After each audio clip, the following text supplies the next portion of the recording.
This is the war in Russia through the eyes of Otto Carius, one of Germany's most distinguished tank commanders. Carius was wounded in the fighting in Latvia in 1944. Let's begin.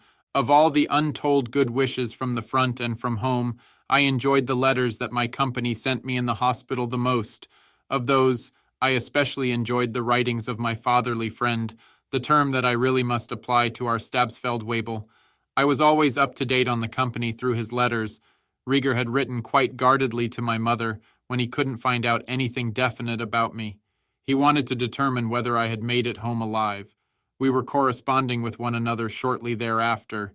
It still makes me happy today that my mother put away and saved all correspondence from that time. In the first lines I sent to the company from the hospital, I asked whether Kircher, Kramer, Göring, and Lonecker had received the awards I had requested for them while still at the main dressing station. In response to that, I received the following reply from Rieger on September 5th. Göring, Kircher, and Kramer haven't been submitted yet. There is no longer an officer in the company who will pursue the matter. I wrote to the battalion by return post and received the following good news on November 17th. Feldwebel Kircher and Unteroffizier Kramer have been awarded the Knight's Cross, Oberfeldwebel Göring the German Cross in gold. The concerns that burden you have been eliminated by the presentation of these awards. I am especially proud that they are the first sergeants of the battalion to whom this high decoration has been awarded. My recovery actually proceeded too quickly. The doctor determined that my upper thigh bones had already become so set during the 14 days my medical evacuation lasted that an adjustment of their length appeared impossible.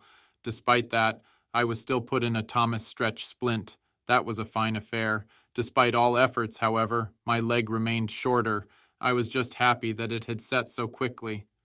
One morning I received a letter with the return address of Department P5 of the OKH, also known as the Medal Department. In it, I was asked to report my ability to walk so I could be ordered to Hitler's headquarters for the official award of my oak leaves. I replied, asking whether they couldn't also send me this award. The answer, because the Führer has reserved to himself the right to hand out the oak leaves, a transmittal of the award through the Home Front High Command of the 6th Army Corps is not possible. As soon as you are able to personally report to the Führer, you need to report that to OKH, PA, P51 in a timely fashion, so that an appropriate report can be initiated here. The only aspect about these laconic lines that made me happy was the short, handwritten greeting at the bottom. With best wishes for a speedy recovery, Johann Meyer, Major. I thus discovered that this superb man was still alive. We had given up hope on him at Newell. In the middle of September, I made the first attempts at walking after the weights had been removed from my leg. Walking on crutches has to be learned, however. I made this unfortunate discovery during my first excursion. It was, of course, a forbidden flight to a certain locale. Everyone looks forward to this place after they have been chained to a bed for a long time. Of course, I wanted to go down the first step, leg first, instead of with the crutches. I promptly fell, naturally on the injured leg. My first thought was that my thigh bone, which hurt like hell, had been broken again. Besides everything else, the doctor would make short work of me, but I was lucky. The medic brought me back to bed. Walking went better the next day.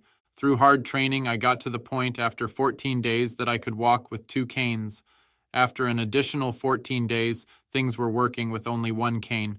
I then sent off my report that I was ready to roll. I was eager to learn when I would be ordered to the Führer's headquarters. I wanted to see, once and for all, what the mood was there because I had already had my doubts about the successful conclusion of the war for some time. At the end of October, I was ready. I was ordered to Salzburg, where I was supposed to report to the local commander for additional instructions. Traveling by train back then was no longer a simple procedure. The Lingen-Salzburg route wasn't exactly short either. Our train didn't even enter Salzburg. The final stop was a small station in the suburbs where I shaved to get myself inspection ready. Suddenly, there was an air raid alarm. Everybody ran into the air raid shelter, except for 2 other soldiers and me. We looked at the bomber formations out in the open. They were flying a straight course in neat formations toward Munich. They didn't even let themselves be bothered by the anti-aircraft guns, which were well represented. Their fire no longer even had a psychological effect. Those guys came back on the same route a short time later. Only one straggler flew somewhat low. He appeared to be hit. We wanted to view its demise, of course, when the plane suddenly dropped its bombs scarcely 100 meters in front of us. Apparently, he had been saving them for Salzburg. We soon lay with our noses pressed in the dirt, but we got off with a scare. The bomber got the worst end of the deal. It was hit by flak and slammed into the mountains. But then my fine inspection uniform looked like I'd just come directly from the front. My suspicions were confirmed at the city commander's office. The Führer's headquarters wasn't in this area at all. It was intended that Himmler give out the decoration. His staff was located in a suburb of Salzburg. Himmler wasn't just the leader of the SS. He was also simultaneously the head of all police, the Minister of the Interior, and the commander of the replacement army, that is, of the replacement units of the army itself. All the offices were housed in a special train located directly in front of a tunnel. During air raid alerts, it was shunted into it. I had envisioned the guards being more exacting. 2 sentries made their rounds on each side of the train. They didn't even ask us for our identification papers when we climbed onto the train steps. The Army liaison officer, a major, attended to me and directed me to a compartment in the guest car. He said I didn't need to hurry since my meeting with Himmler wouldn't occur for another 2 days, at a minimum. He also said that the commander of the 1st Company of the 502nd, Oberleutnant Bolter, had departed a day before. He had received the oak leaves 3 months after I did, and had also come to that location for the award. It was very upsetting that I had missed him. Up to this day, I have never seen him again. I was then a guest of the staff. All the officers were happy whenever they had a visit because they were then allowed to attack the bottle of schnapps reserved for honoring the guests. Himmler was very strict.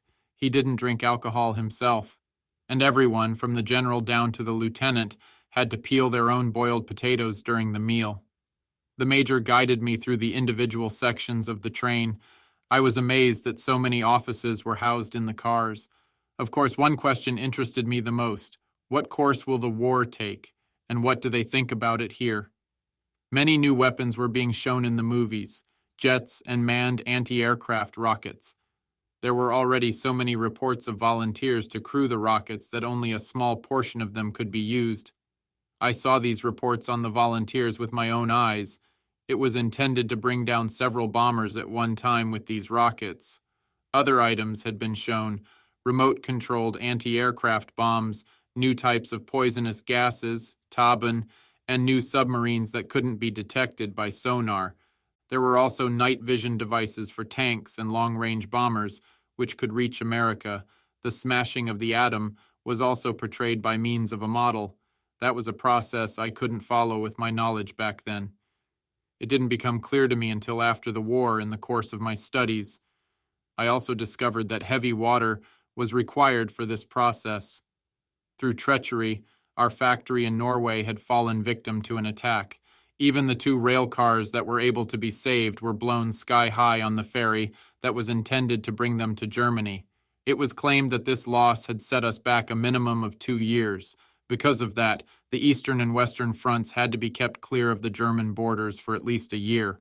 Of course, the details of the assassination attempt of July 20th, 1944 were also discussed. For me, the only resistance fighter, in the true sense of the word, was Graf Stauffenberg. Initially an enthusiastic frontline officer, he became acquainted with the actual situation of the war after his wounding and subsequent assignment to the Führer's headquarters. He decided to act, and he followed his convictions. It is perhaps noteworthy that it was a proven frontline officer, of all people, who took action and sacrificed himself for his convictions. He was among the most capable general staff officers in the army. On top of that, he was a man who had lost all of his right hand, part of his left, and also an eye through wounds.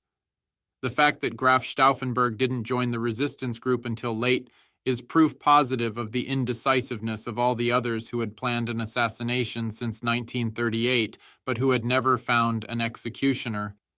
In all those years, no one was found who could simply draw his pistol and fire the decisive shot. Almost all of us front soldiers believed that we were putting our lives on the line for something good and that we would win the war, but no one knew for certain.